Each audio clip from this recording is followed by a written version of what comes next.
सारी दुनिया की ठोकर खाया। हम कभी आपको प्रेशर नहीं देंगे कि आप श्री शिवाय नमस्तुभ्यम बोलो, पर श्री शिवाय नमस्तुभ्यम का महत्व क्या है? कभी अपने घर के दरवाजे के बाहर एक छोटा सा श्री शिवाय नमस्तुभ्यम हो सके तो हाथ से ही, चंदन से ही लिख कर देखना। हो सके श्री शिवाय नमस्तुभ्यम का जाप किसी बेलपत्र के पेड़ के नीचे कर कर देखना। बन सके श्री शिवाय नमस्तुभ्यम बोलने वाले का केवल मुख का दर्शन कर लेना। हो सके श्री शिवाय नमस्तुभ्यम तुम्हारे घर के नजदीक में जो शिवालय भगवान शंकर के मंदिर हो, वहां पर एक छोटा सा श्री शिवाय नमस्तुभ्यम अपने खर्चे से वहां लगा कर देखना। आते जाते व्यक्ति के मुख से बुलवा कर देखना कि उस मंत्र के जाप का फल क्या होता है। और हम पर भरोसा मत करो, सियोर वाले महाराज पर विश्वास मत करो, भरोसा करो शिव महापुराण पर। शंकर जी की शिव पुराण गीता प्रेस गोरखपुर की खरीदो और उसको पढ़ो।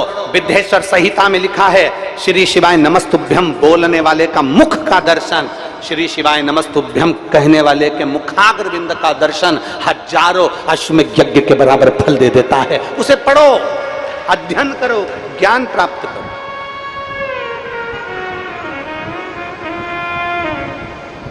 हम पर भरोसा नहीं करना, हमारी बात पर भरोसा।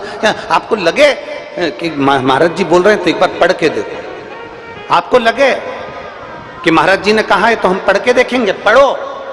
थोड़ा थोड़ा तो पढ़ सकते हो, थोड़ा थोड़ा तो अध्ययन कर सकते हो, पढ़ो।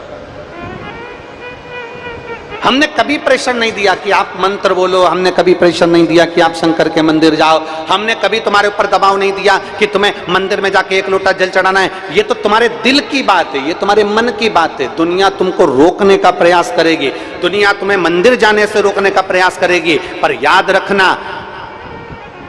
अपने भीतर एक बात का स्मरण रखना, भगवान शिव से कहते रहना, मेरे भोलेनाथ मेरे शरीर को और मेरे देश को किसी के पराधीन मत करना। मेरे भोलेनाथ मेरे शरीर को और मेरे देश को किसी के पराधीन मत करना। ये शरीर अगर बेकार हो जाएगा तो दूसरे हमको कपड़े पहनाएंगे, दूसरे हमको चाय पिलाएंगे, दूसरे हमारे हाथ पकड़कर हमको लेकर जाएंगे। ये शरीर किसी के पराधीन ना हो और मेरा भारत देश किसी के पराधीन ना हो कि लोग कहें कि हम चलाएंगे इसको। ना, कभी हमारा देश किसी के पराधीन ना हो, ये शरीर किसी के पराधीन ना हो। भगवान से प्रार्थना करना, भोलेनाथ ऐसी कृपा करना मेरे प्राण छूटे तब तक मेरा शरीर काम करता रहे, चलता रहे और तेरा भजन होता रहे। दुनिया ठोकर दे दे, दुनिया धक्का मार दे, दुनिया अपशब्द कह दे, जब आखिरी में डॉक्टर भी कह दे कि अब मेरे पास इसका इलाज नहीं, अब तो वो जाने, तब आखिरी में उस परमात्मा के पास जाना। एक पत्र देखिए,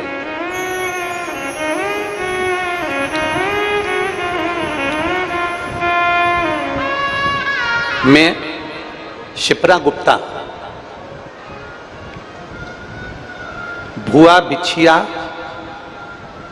जिला मंडला, मध्य प्रदेश की निवासी हूं।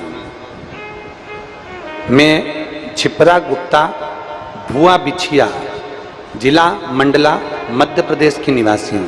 कहीं बैठी हैं? आ जाओ, एक बेलपत्र ले जाना। ये बच्चा आया है क्या साथ में?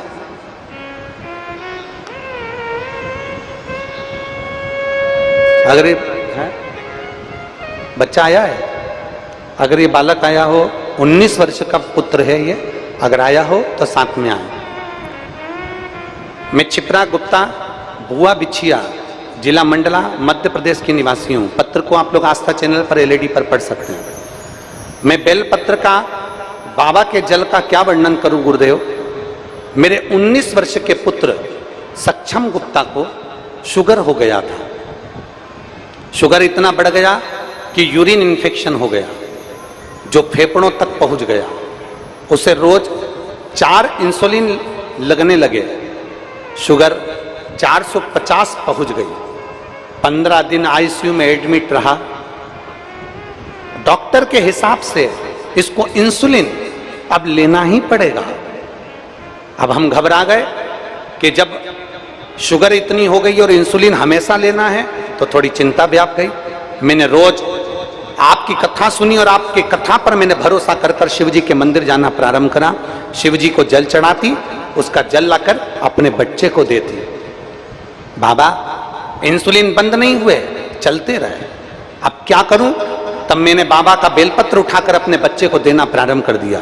कुबेरेश्वर धाम पहुंच गई, कुबेरेश्वर धाम से रुद्राक्ष लेकर आ गई और उस रुद्राक्ष को जल में गलाती और बाबा को चढ़ाकर बेलपत्री और कुंदकेश्वर महादेव के नाम से उसको पिला देती।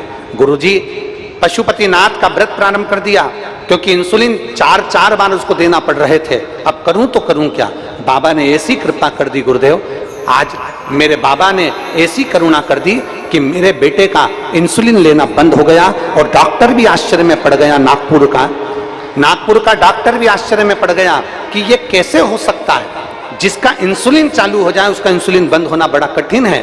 पर 1 महीना भी नहीं हुआ और इंसुलिन बंद कर दिया मेरे बाबा ने। मैं बाबा को धन्यवाद देने के लिए आई हूं और यहां प्रणाम करने के लिए आई हूं। ये शिव तत्व है, ये शंभु है, ये ओघड़ी है। और तेरी कृपा बिना न हिले एक भी अणु, लेते हैं श्वास तेरी, प्रेशर बढ़ाओ प्रेशर, लेते हैं श्वास तेरी कृपा से तनु तनु, बखान क्या करूं मैं राखों के ढेर का, चपटी भभूत में खजाना कुबेर का, हे गंगधार मुक्ति द्वार ओंकार तू, भोले ओंकार तू, आयो शरण तिहारी शंभु तारकार तू। उसकी कृपा बिना कुछ नहीं हो सकता, उसकी दया बिना कुछ नहीं हो सकता। हमारा दबाव नहीं है आपके ऊपर कि श्री शिवाय नमस्तुभ्यम आप बोलो, हमारा दबाव नहीं है आपके ऊपर कि शंकर जी के मंदिर जाओ, हमारा दबाव नहीं है आपके ऊपर कि शिव की स्तुति करो, शिव महापुराण की कथा सुनो। ये तो आपका दिल जिस दिन बोल जाए, आपको लगे मेरा काम नहीं हो रहा, आपको लगे दुनिया के धक्के बहुत खा लिए, आपको लगे मैं बहुत तकलीफ में जिंदगी जी रहा हूं, आपको लगे मेरा जीवन बहुत कष्टमय चल रहा है, उस दिन अपने घर का 1 लोटा जल भरना और अपने नजदीक के शिवालय में पहुंच जाओ। जिस दिन आपको लगे कि मेरी जिंदगी कष्ट में चल रही है, मेरा ये काम नहीं हो रहा, मुझे तकलीफ की जिंदगी चल रही है, मेरा मन भगवान चित्त वृत्ति ठीक नहीं चल रही, उस दिन अपना 1 लोटा जल अपने घर का भरो और शिव के मंदिर पहुंच जाओ। आ जाओ।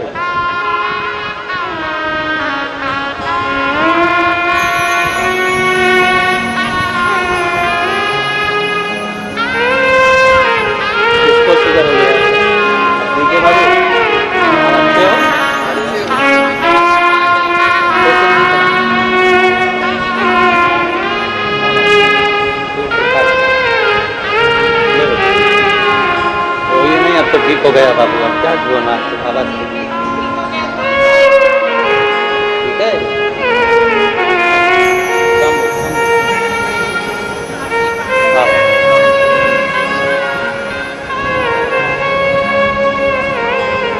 जिसको 4 बार इंसुलिन लेना पड़ रहा हो शुगर के लिए,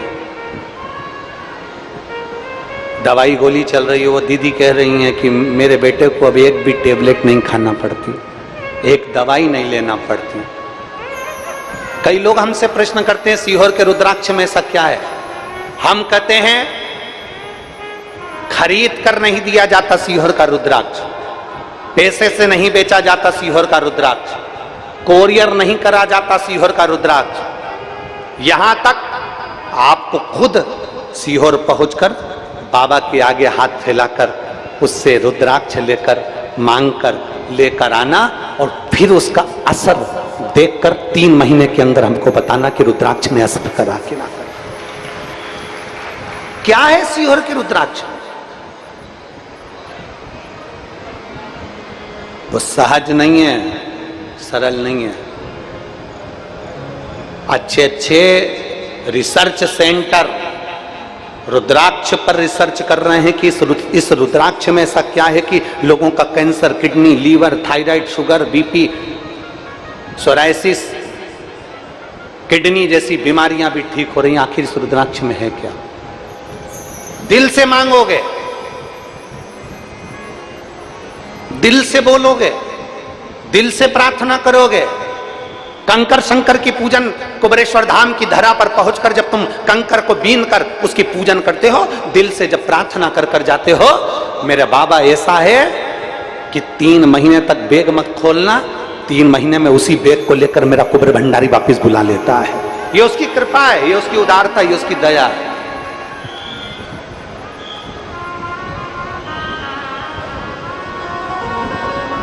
यहां लाखों की संख्या में भक्त आए। ये कथा तो 24 तारीख को विराम हो जाएगी, 30 तारीख को विदिशा मध्य प्रदेश में प्रारंभ हो जाएगी। दोपहर में 1 बजे से 4 बजे तक विदिशा की, मध्य प्रदेश की विदिशा की पवित्र भूमि से कथा प्रारंभ हो जाएगी।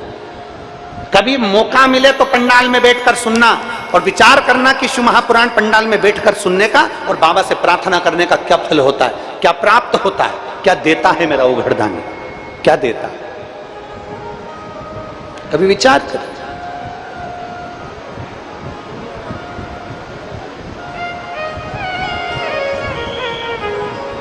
दिल कर जाए जिस दिन तुम्हारा, उस दिन शंकर के पास पहुंच जाओ। दिल कर जाए जिस दिन तुम्हारा, उस दिन तुम शिव के करीब में पहुंच जाओ। दिल कर जाए जिस दिन तुम्हारा घर में मन नहीं लग रहा हो ना, सुबह मंदिर भी होके आ गए ना, उसके बाद भी तुम्हारा मन नहीं लग रहा हो, तुम्हें ऐसा लग रहा हो कि आज मेरे ऊपर संकट भारी है, तुम्हें लग रहा है कि आज मेरी जिंदगी में कुछ ना कुछ ऐसी तकलीफ आने वाली है, मैं बहुत दुखी हूं, उस दिन प्रदोष काल में, भले प्रदोष का दिन नहीं हो पर प्रदोष काल में, शाम के समय, प्रदोष के समय शंकर जी के मंदिर में जाकर बैठ जाना, एक बेलपत्र अपने हाथ में रख लेना और बाबा को देखते हुए अपने दिल की बात शंकर जी से कहकर, नंदीश्वर से कहकर, अपने मन की बात बाबा को देखते देखते दिल से शिवालय में, देवालय में बैठकर मन से बाबा को अपने मन की बात कहना और नंदी के पास जाकर कानों में अपना बात कहकर शंकर के शिवालय पर इस डंडी का मुख अशोक सुंदरी की ओर करते हुए बेलपत्र को शिव पर समर्पित कर देना। बाबा से कहकर आना, आज भले प्रदोष नहीं है पर प्रदोष काल मतलब शाम के समय हमने जो बाबा से कहा है, दूसरे दिन का जब प्रदोष काल आएगा, शाम का समय आएगा, तब तक मेरा बाबा कुछ ना कुछ हल जरूर निकालेगा और तेरे लिए मार्ग प्रशस्त जरूर करेगा।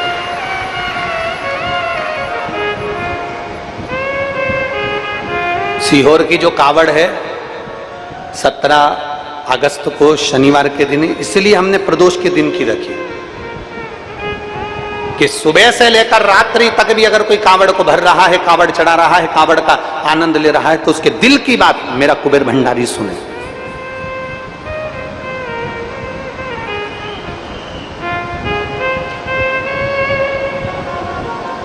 अपने मन की बात कुबेर भंडारी के सुने।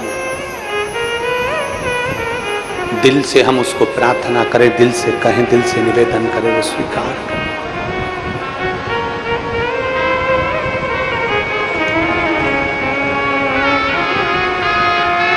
और महाराज वो कहते हैं ना, बड़ी दूर किनारा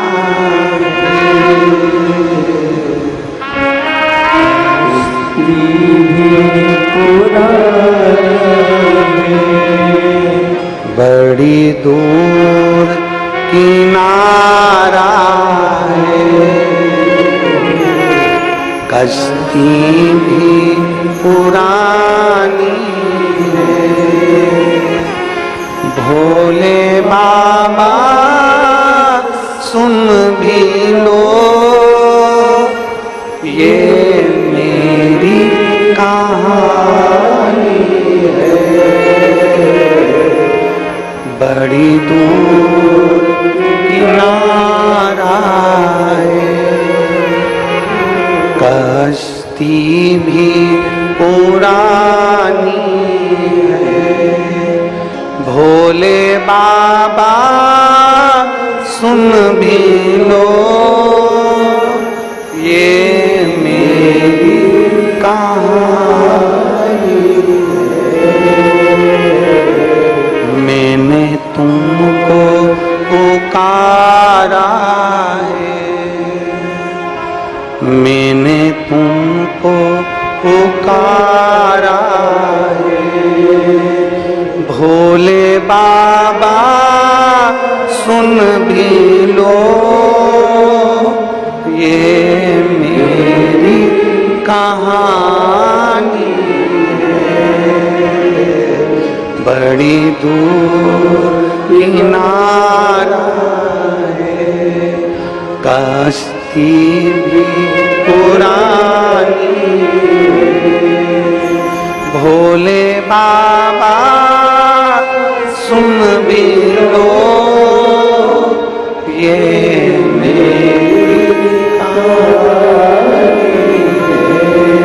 एक दिन मेरे महाकाल को एक दिन मेरे महाकालेश्वर को एक दिन मेरे कुबेरेश्वर महादेव को दिल से जिस दिन दिल दुख रहा हो जिस दिन मन दुख रहा हो उस दिन एक बेलपत्र लेकर भले तुम सुबह जल चढ़ाया है भले तुम एक लोटा पानी चढ़ाया है परंतु तुम्हारा दिल जब कर जाए दोपहर में शाम को प्रदोष काल में एक बेलपत्र लेकर मेरे बाबा के पास पहुंच जाना बेलपत्र में वो बल होता है कि अच्छे अच्छे रोग अच्छी अच्छी बीमारियां अच्छी अच्छी तकलीफें अच्छे अच्छे कष्ट भी एक बेलपत्र शंकर जी को चढ़ाने से सब मिट जाते हैं दिल से कर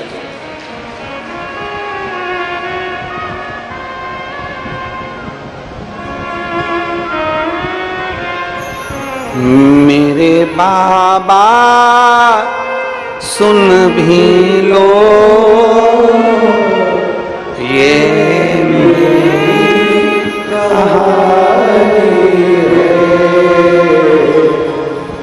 भगवान शिव से अपने मन की बात कहते हुए उसको दिल से एक बेलपत्र बाबा को अपने मन से कहना बाबा बड़ी आस लगाकर आई हूं आज बड़ा दिल दुख रहा है बड़ा तकलीफ है बड़ा कष्ट है तू संभालना तेरे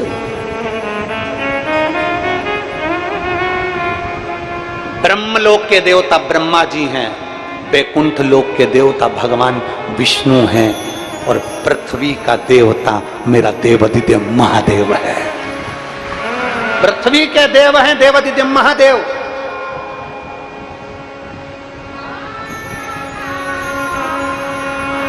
तुम्हारी एक बहन 50 किलोमीटर जम के बोलो जरा गांव वाली से तुम्हारा एक भाई तुम्हारे गांव में रहता है और एक भाई तुम्हारा 150 किलोमीटर दूर रायपुर में रहता है तुम्हें तकलीफ होगी तो तुम रायपुर वाले से कहोगे कि गांव वाले से कहोगे बोलो तो जरा गांव वाले से ब्रह्मा ब्रह्मलोक में भगवान विष्णु बैकुंठ लोक में पृथ्वी लोक के देवता हैं देवादिदेव महादेव जब तुम्हारे दिल में दुख हो तकलीफ हो कष्ट हो एक बेलपत्री लेकर जाना शंकर के मंदिर में समय मत देखना कि दिन है कि रात है कि सुबह है कि शाम है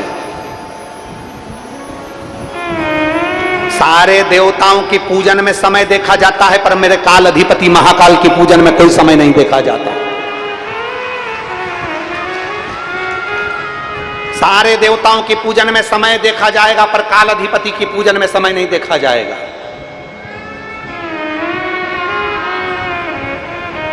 तकलीफ समय देखकर नहीं आती मौत समय देखकर नहीं आती अगर मौत आ जाए और तुम उससे कहो कि देखो मैं रात को 9 बजे मरूंगी अभी तू जा मान जाएगा कोई दुनिया मान सकती है मृत्यु नहीं मान सकती तकलीफ दुख कष्ट बीमारी टेंशन तकलीफ ये समय देखकर नहीं आती इसलिए शंकर भगवान के पास जाने का कोई समय नहीं है जिस दिन तुम्हारा दिल कर जाए जब दिल कर जाए तब महादेव के मंदिर में एक बेलपत्र लेकर पहुंचना और अपने मन की बात देवादिदेव महादेव से कह देना वो सुनेगा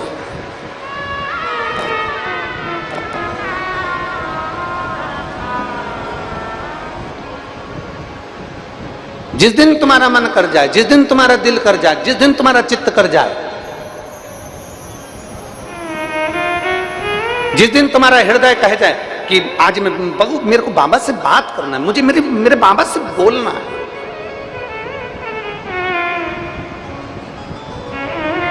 करा करो रोज रोज थोड़ी थोड़ी बात अपने अपने भोलेनाथ जी से करो। आप में से कितने लोग हैं जो शंकर जी के मंदिर में रोज बाबा से अपने दिल की बात कह कर आते हो? कहाँ करो? अपने बाप से नहीं कहोगे, अपने पिता से नहीं कहोगे तो किससे कहोगे? बेटी को ससुराल में तकलीफ होती है तो मायके में जाकर अपने पिता से कहती है, और संसार के लोगों को जब तकलीफ होती है तो महाकाल से कही जाती है, मेरे भोलेनाथ से कही जाती है, मेरे शंभू से कही जाती है। उसे कहो मेरे बाबा सुन भी ये मेरी कहानी बड़ी दूर किनारा है,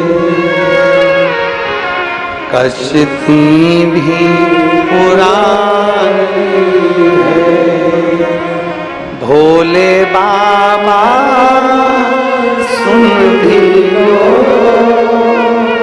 ये मेरी कहानी है,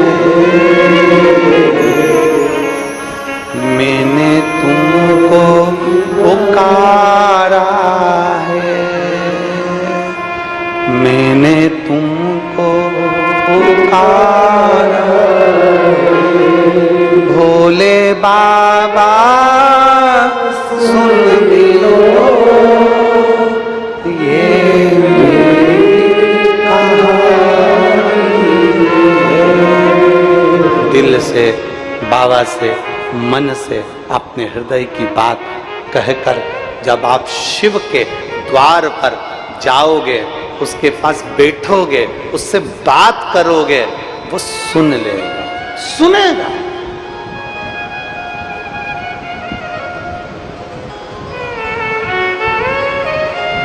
क्यों ना सुने? एक कथा आती है, बड़ा सुंदर एक संवाद आता है। शिव जी का एक नाम वैश्यनाथ भी है, शिव जी का एक नाम वैश्यनाथ भी है। एक नंदी ग्राम में एक वैश्या रहती थी जिसका नाम था महानंदा। वो वैश्या कर्म तो करती थी, वैश्या कर्म में लिप्त भी रहती थी, वैश्यावृत्ति में लगी रहती थी, पर शंकर भगवान की परम उपासक थी। अब जरा ध्यान देना सब, कोई कहता है कि भगवान को रिझाने के लिए मंत्र की जरूरत है, कोई कहता है भगवान को रिझाने के लिए तंत्र की जरूरत है, कोई कहता है भगवान को रिझाने के लिए स्तुति की जरूरत है, कोई कहता है भगवान को रिझाने के लिए बहुत सारे सामग्री की जरूरत है। उसको ये वैश्यनाथ भगवान शंकर की कथा सुनाना कि वैश्यावृत्ति में लिप्त रहती थी, भगवान शंकर की भक्ति में डूबी रहती थी, ना वो मंत्र जानती थी, ना वो तंत्र जानती थी, ना वो साधना जानती थी, ना वो तपस्या जानती थी, ना वो तप जानती थी, ना कुछ जानती थी। वो तो केवल एक काम जानती थी, शंकर भगवान को भस्म चढ़ाकर अपने मस्तिष्क पर त्रिपुंड लगा लेना और एक बेलपत्र समर्पित कर एक रुद्राक्ष अपने गले में धारण कर लेना। उसके वेश्यालय में जो आता था उसके गले में वो रुद्राक्ष पिना देती थी।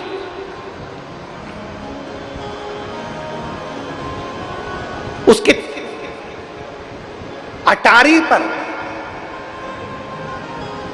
बंदर, मुर्गा, मुर्गी, कोई भी उसकी अटारी पर पशु पक्षी कोई आ जाता था, शंकर का नाम लेकर उनके गले में रुद्राक्ष पहना देती थी। अब जरा विचार करिए, थी कौन? वैश्या। महानंदा उसका नाम था। अब महानंदा वैश्या, ऊपर बंदर आ गया अटारी पर, इसने भगवान शंकर के नाम लिया और बंदर को भोजन देते देते उसके गले में रुद्राक्ष बांध दिया। मुर्गा मुर्गी आ गए, जीव जंतु आ गए, उनके गले में उसने रुद्राक्ष बांध दिया। इसके वेश्यालय में अगर कोई पुरुष आता था इसका नृत्य देखने के लिए, इसकी सुंदरता के चक्कर में, तो उसके गले में पहले ये रुद्राक्ष पहना देती थी। शिव की बड़ी उपासक थी बहुत। दुनिया के कई तप कर करके मर गए, उनको शंकर नहीं मिले। दुनिया के कई मंत्र और तंत्र कर करके मर गए, उनको शंकर नहीं मिले। ये तो वेश्यावृत्ति करने वाली वेश्या थी, वेश्यावृत्ति।